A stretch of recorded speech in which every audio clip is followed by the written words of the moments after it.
अस्सलाम वालेकुम 7 क्लास। हमारा चैप्टर जो है आइए पाकिस्तान की सैर करें वो कल ख़त्म हो गया था। आज हम उसकी मश्क करेंगे, तो आप लोग अपनी किताबें खोल लीजिए। सफ़ा नंबर है 38 यानी 38 और आपके पास पेंसिल होनी चाहिए ताकि आप जो है वो अल्फाज के मायनी या जो भी आप लोगों ने मार्क करना है वो कर सकें। ठीक है, पेन आपके पास होना चाहिए या पेंसिल आपके पास होनी चाहिए। तो चलिए स्टार्ट करते हैं। मश्क का सवाल नंबर 1 है कि दर्ज झैल के मुख्तसर जवाब तहरीर करें। ठीक है, तो ये जो ये क्वेश्चन है ये शॉर्ट क्वेश्चंस आप इनको कह सकते हैं। ये आपको आने चाहिए, इनको लिखने की जरूरत नहीं है फिलहाल, बस आपको पता होने चाहिए। जैसे मिसाल के तौर पर क्वेश्चन नंबर 1 है कि सोना उगलती जमीन से क्या मुराद है। तो आप कह सकते हैं कि सोना उगलती जमीन से मुराद है कि वो जमीन जहां पर बहुत अच्छी फसलें पैदा होती हैं। ठीक है, जहां पैदावार बहुत अच्छी है, जहां मादनियात और मिनरल्स जो हैं उनसे माला माल है जो जमीन, तो उसको कह सकते हैं कि सोना उगलती जमीन। ठीक है, और इसके अलावा एक अगला जो क्वेश्चन है कि पाकिस्तान का कौन सा सूबा रकबे के लिहाज से सबसे बड़ा है। तो आप ये जवाब दे सकते हैं कि पाकिस्तान का रकबे के लिहाज से सबसे बड़ा सूबा बलूचिस्तान है। ठीक है, उसके बाद आपका सवाल नंबर 3 है सुई गैस को ये नाम क्यों दिया गया। तो आप ये जवाब दे सकते हैं सुई गैस को ये नाम इसलिए दिया गया क्योंकि ये बलूचिस्तान में सुई के मकाम से निकलती है, इस वजह से इसे सुई गैस का नाम दिया गया। ठीक है, तो ये सारे क्वेश्चंस जो हैं आपको इनके आंसर्स आने चाहिए। हम अपने अगले सवाल पे चलते हैं। सवाल नंबर 2 है हमारा कि दुरुस्त जवाब पर टिक का निशान लगाइए। तो पहला है बलूचिस्तान का ज्यादातर रकबा है। ऑप्शंस है पथरीला, मैदानी, जरखेज या रेतला। तो आप राइट ऑप्शन है पथरीला। ठीक है, यानी वहां पर पथरीला इलाका, पत्थरों वाला इलाका ज्यादा है। उसके बाद है अजरक का ताल्लुक किस सूबे से है। ऑप्शंस है पंजाब, सिंध, बलूचिस्तान या खैबर पख्तूनख्वा। तो राइट ऑप्शन है सिंध। पेज नंबर 39 पे आ जाइए। दर्रा खैबर किस सूबे में है। ऑप्शंस है पंजाब, सिंध, बलूचिस्तान या खैबर पख्तूनख्वा। तो राइट ऑप्शन है खैबर पख्तूनख्वा। उसके बाद है अंगूर का फल पाकिस्तान के किस सूबे में ज्यादा होता है। ऑप्शंस है पंजाब, सिंध, बलूचिस्तान या खैबर पख्तूनख्वा। तो राइट ऑप्शन है बलूचिस्तान। उसके बाद है मोहम्मद बिन कासिम ने सिंध को फतह किया। ऑप्शंस है 512, 612, 712 या 812। तो राइट ऑप्शन है 712। सवात को कहा जाता है। ऑप्शंस है पाकिस्तान का मैनचेस्टर, पाकिस्तान का स्विट्जरलैंड, पाकिस्तान का हॉलैंड या पाकिस्तान का फिनलैंड। तो राइट ऑप्शन है पाकिस्तान का स्विट्जरलैंड। उसके बाद अगला है मकली का कब्रिस्तान किस शहर में है। ऑप्शंस है ठट्ठा, पेशावर, कोयटा या मुल्तान। तो राइट ऑप्शन है ठट्ठा।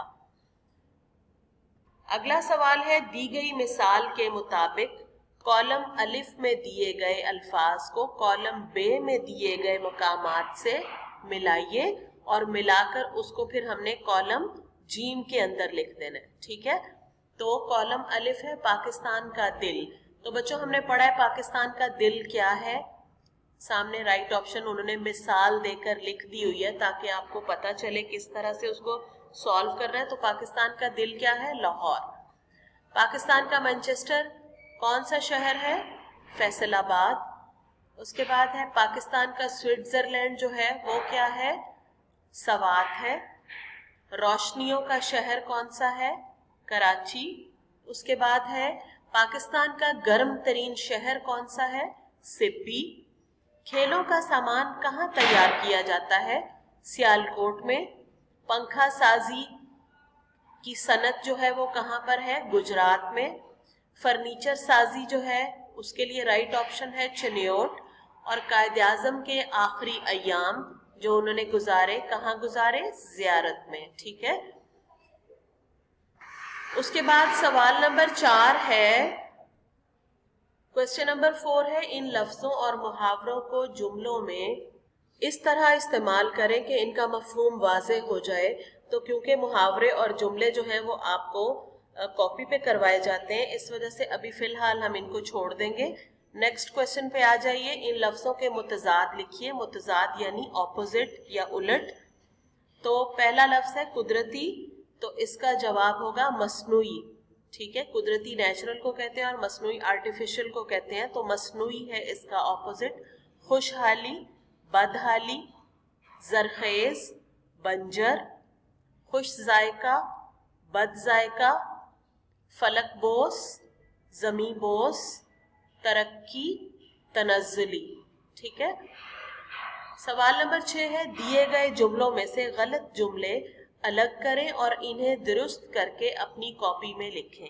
ठीक है, तो आपने इन गलत और दुरुस्त करके इनको अपनी कॉपीज में तो नहीं लिखना, बस आप बुक पर ही इसकी करेक्शन कर लीजिए। बलूचिस्तान का दारुल हुकूमत पेशावर है, तो बलूचिस्तान का तो नहीं है दारुल हुकूमत पेशावर, आपको पता है। पेशावर तो खैबर पख्तूनख्वा का है, तो राइट इसका आंसर है कोयटा। तो आप यहाँ पे ऊपर कोयटा लिख लें और यहाँ पे क्रॉस का निशान लगा दें।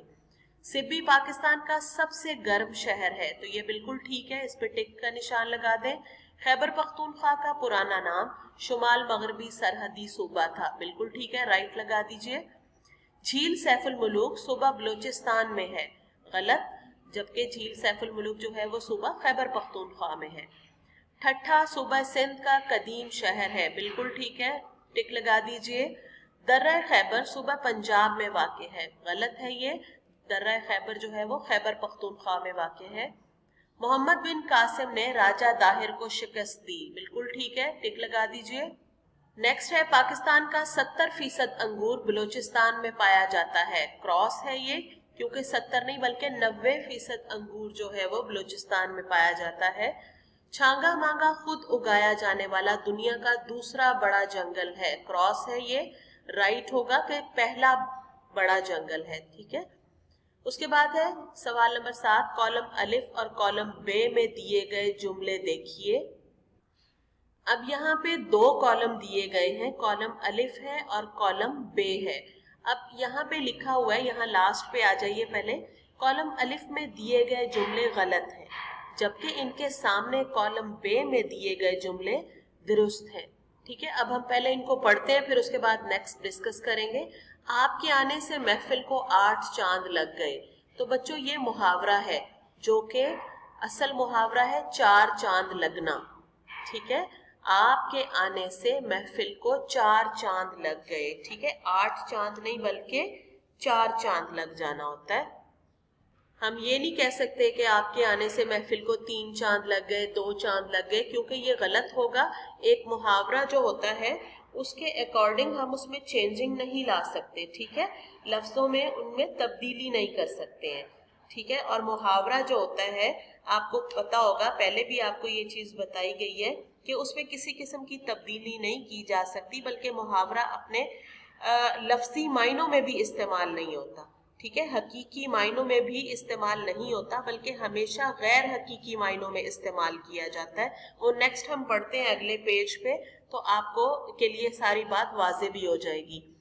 1965 की जंग में पाकिस्तान ने भारत की दाढ़ें खट्टी कर दी, जो कि गलत है, दाढ़ें खट्टी करना नहीं होता, दांत खट्टे करना होता है। 1965 की जंग में पाकिस्तान ने भारत के दांत खट्टे कर दिए। फिर है, उसकी बातों ने मेरे जख्मों के ऊपर नमक छिड़क दिया, उसकी बातों ने मेरे जख्मों पर नमक छिड़क दिया। फिर है, वो अपने बाप की मौत पर 10-10 आंसू रोया, तो राइट होगा, वो अपने बाप की मौत पर 8-8 आंसू रोया। ठीक है, अब यहाँ पे हमने ये पहले देखा था कि कॉलम अलिफ के जुमले दुरुस्त नहीं है, कॉलम बे के जुमले जो है वो दुरुस्त हैं। अब यहाँ पे देखिए, यहाँ सवाल ये पैदा होता है कि कॉलम अलिफ में दिए गए जुमले गलत क्यों हैं। इसका जवाब ये है कि कॉलम अलिफ में मुहावरों के लफ्जों में तब्दीली कर दी गई है। ठीक है, दुरुस्त मुहावरा क्या है, 4 चांद लगना। ठीक है, अगर इसे 3 चांद लगना, 5 चांद लगना, 100 चांद लगना कहा जाए तो ये गलत होगा। तो 4 चांद लगना के मायने है इज्जत बढ़ा देना, ठीक है, शान बढ़ा देना, शान व शौकत बढ़ा देना, बढ़ जाना वगैरह। ठीक है, तो इसके बाद है, इसी तरह दुरुस्त मुहावरा है दांत खट्टे करना। इसकी जगह दाढ़ें खट्टी करना जो है वो नहीं कहा जा सकता। सही मुहावरा यही है, दांत खट्टे करना, ठीक है, यानी शिकस्त दे देना। जख्मों पर नमक छिड़कना, इसके लफ्जों में कोई रद्दोबदल नहीं किया जा सकता, यानी जो मुहावरे होते हैं उनके लफ्ज जो हैं उनमें कोई चेंज नहीं किया जाता, लफ्ज कोई तब्दीली नहीं लाई जा सकती, बल्कि वही अल्फाज जो है वही दोहराने होते हैं। 8 आंसू रोना जो है ये भी एक मुहावरा है, इसमें भी कोई तब्दीली नहीं लाई जा सकती। आप ये भी देखेंगे कि मुहावरा अपने लफ्जी मायनों में इस्तेमाल नहीं होता।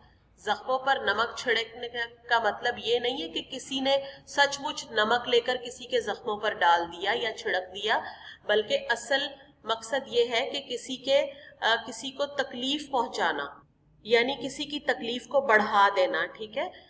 मुहावरा हमेशा अपने गैर हकीकी मायनों में इस्तेमाल होता है, ठीक है बच्चों। अब उसके बाद है सवाल नंबर 8, वाहिद की जमा और जमा के वाहिद लिखें।